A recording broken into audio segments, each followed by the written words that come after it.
Good morning. In accounting equation, today we will be solving two unsolved questions of T.S. Grewal. The first the first question is having three transactions, and the second question is having four transactions.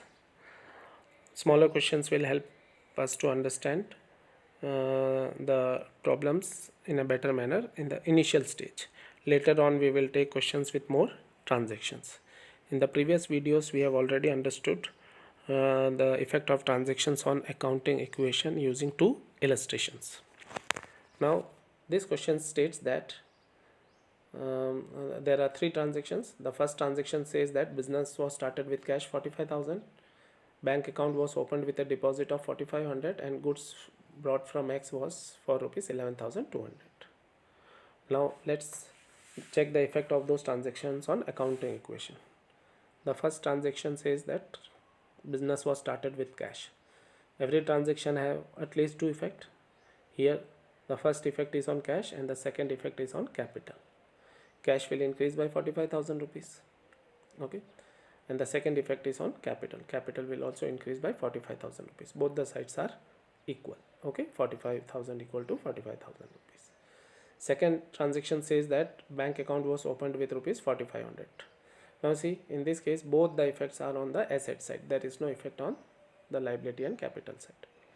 So cash reduced by 4,500 rupees and bank balance increased by 4,500 rupees. No effect on the liability side. So the new equation says that cash reduced to 40,500 and bank balance increased by 4,500. Now check the total of asset side. It's 45,000 rupees and the liability side total is 45,000 rupees. Okay, so accounting equation stands true. Now take the third transaction. Bought goods for rupees 11,200 from X. Now it's a credit transaction. So creditors will increase by 11,200 rupees. 11,200 rupees on the liability side, and assets will increase. Okay, stock will increase by 11,200. These are the two effects. Okay. Now check the final equation. Cash stands at rupees 40,500, bank balance at 4,500, and stock at rupees 11,200. Check the total. It's 56,200 rupees. Now check the total of the liability side. 11,200 plus 45,000, it is 56,200. So both the sides are equal. Now the second practical problem. Okay, first transaction says that Gopinath started business with cash 25,000 rupees. Second transaction says that goods were purchased from Sham on credit 10,000 rupees.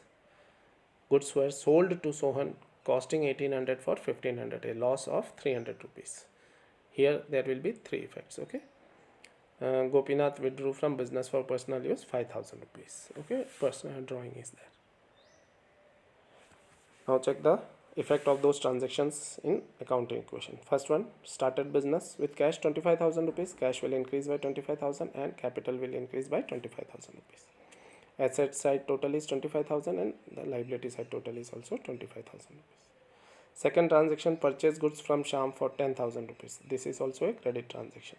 Stock will increase by 10,000 and creditors will increase by 10,000. There is no other effect on capital or cash. Now check the new equation.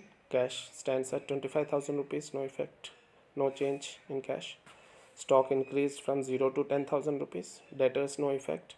Creditors from 0 to 10,000. Okay, they have increased and capital is 25,000 rupees. So total of both the sides is 35,000 rupees. 35,000 rupees. Okay, take the third transaction. Sold goods to Sohan. The cost was 1,800 and it was sold for 1,500. So there is a loss of 300 rupees which will be deducted from capital. Debtors will increase to 1,500 rupees. They have not paid the amount. Stock is 1,800 rupees minus. So check the new equation. 25,000 rupees cash. Stock reduced by 1,800. Now it is 8,200 rupees. Debtors 1,500 rupees. There is no change on the creditor side, 10,000 rupees, and capital reduced by 300. It is now 24,700 rupees. Now take the new transaction. Gopinath withdrew. rupees 5000. So cash reduced by 5000 rupees and capital also reduced by 5000 rupees.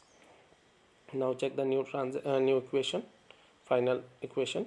25 minus 5, 20,000 rupees. Stock is unchanged, 8200. Debtors at 1500. Creditors no change, 10,000 rupees. Capital was reduced by 5000, so now it is 19,700. The total of capital plus creditors is 29,700. Now check the total of asset side. 20,000 plus 82,200 plus 1500 is also 29,700 rupees. So both the sides are equal. Now I have given you two questions. It is almost same as the previous two questions, only the values have been changed. Okay, values are only changed. Okay, practice these questions, send the solution. If you have any doubt, message me or call me.